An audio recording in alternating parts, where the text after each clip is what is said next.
History teachers must be able to communicate rhetorically by lecturing, analyzing documents, asking questions, creating tests, and forming rubrics.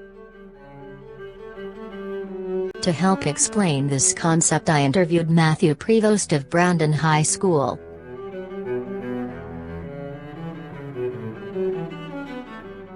The story of history, like that's the biggest skill. Like if I teach my AP kids, I was just talking about it today. Like the ability to piece together the past, not just take some secondary document like a textbook. Be like, oh, this is right because some textbook says it's right. Well, half the time textbooks are made for American school classes. In a journal titled, Giving a Good Lecture by Paola Damasio, a published professor in London, it's explained that lecturing requires heavy planning and rhetoric.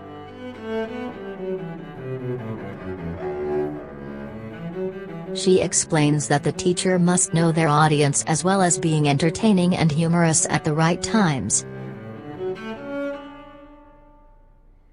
When we were studying World War I in my wars class,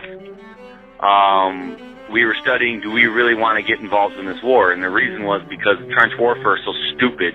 If we're going to join this war, like, we're going to have to do that.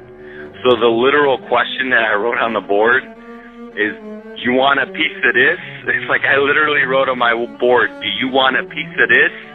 And I even spelled it like DIS, question mark, right? So, I mean, I would never talk to a colleague like that, or I'd never write a paper like that.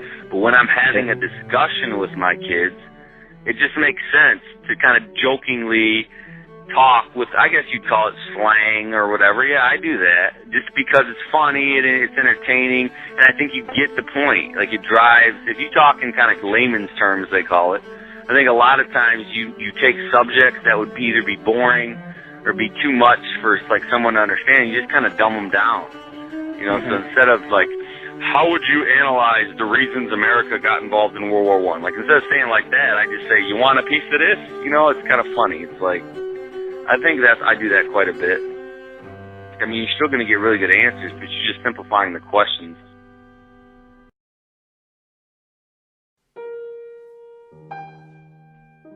Teachers need to be able to analyze and understand primary documents. They will base a lecture around their findings about a certain document. For instance, Prevost based a lecture around Hitler's famous book Mein Kampf. He explains his findings about the document to the class and opens a class discussion that's very engaging.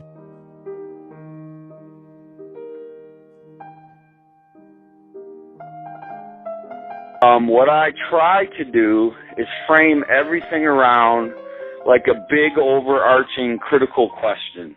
So it doesn't want to be something where there might even be just one right answer.